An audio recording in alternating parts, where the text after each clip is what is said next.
So yan guys, meron naman tayong Tigo 5X Pro, yan cherry.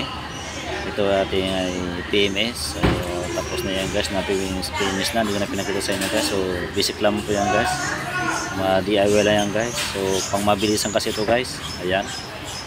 So ito lang po guys, kung papakita ko sa inyo kung paano po ito mag-reset ng ating Tigo 5X Pro cherry.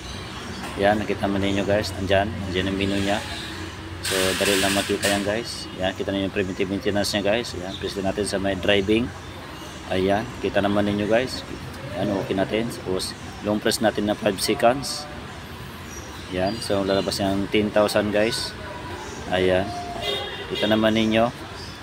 Yan, lumabas ang 10,000. So sa PMS na next servicing na yan guys, sa 10,000.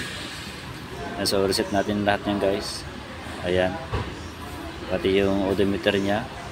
Ayan, so mag 0-0 yan guys. So yan, okay na.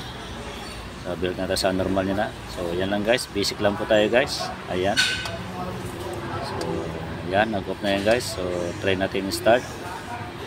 Ayan o, try start na yan guys. Ayan, so mandar na ating unit guys sa ating Tigo 5X Pro.